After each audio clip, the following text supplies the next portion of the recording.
Well, we're here in front of the Varnum House Museum at 57 Pierce Street, just a few blocks from the waterfront and right across from the East Greenwich Town Hall. It's a great place to start if you're interested in East Greenwich history, of which there is a lot. And to tell us about some of it is town historian Bruce McGonigal. Thank you, Bruce, for meeting with us. And my pleasure. Let's start by telling us a little bit about the Varnum House. All right. Well, the Varnum House was built in 1773 by James Mitchell Varnum.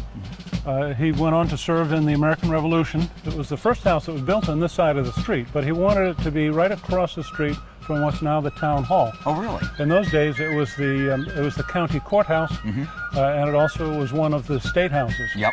So every fifth session, the General Assembly would meet here with the governor and the House of Representatives, all the movers and shakers in the state, the colony. So when the General Assembly was in town, he could invite them over after the session, have a little sherry, kick back, enjoy it. How convenient. Get to know all of the movers and shakers. He was one of only two men from Rhode Island that became generals in the Revolutionary War, the other being Nathaniel Greene, who was a very good friend of Varnum's, and Greene became second in command to Washington.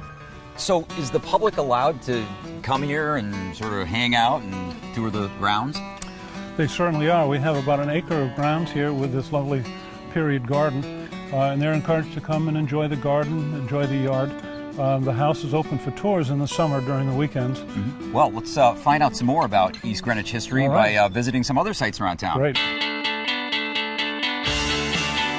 Well, a lot of people don't know this, Bruce, but isn't East Greenwich the birthplace of the first Navy in the United States? That's correct. The General Assembly was meeting here, and they voted to create a Navy. They had two ships. Two ships, so it's plural, enough to make a Navy. Enough to make a Navy, all you need is two. And since they were meeting here, the town felt that it was appropriate that we could call this the birthplace. First U.S. Navy, go figure. So the railroad bridge, which is still being used by Amtrak and the commuter rails, that's old, right? It is. It was built in 1838 when they ran the railroad from Stonington to Providence. And this was the site of what was known as Scallop Town. Tell us about Scallop Town. Well, Scallop Town goes way, way back in history. And there were a lot of shacks that were on poles, pilings, certainly low rent.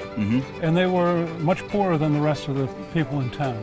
There were things that happened down here that were unsavory as far as to the Victorian the people age, up right? the hill were considering. Narragansett Bay used to be home to a vibrant oyster fishery, correct? Yeah. Correct, and also scallops, obviously. Right. Bay scallops used to thrive here, and that sort of all went away. Pollution? Pollution. There are pictures of the cove, and there are mounds of scallop shells. That'd be 15, 20 feet high. And it's slowly coming back, though. I know that there's oyster farming, growing, and certainly the quahog fishery is alive and well, as we see with the fleet of small boats going out and even in the wintertime. Even in the wintertime, yeah. So, well, you know your source for East Greenwich history now, but don't go away because we got more modern East Greenwich stuff.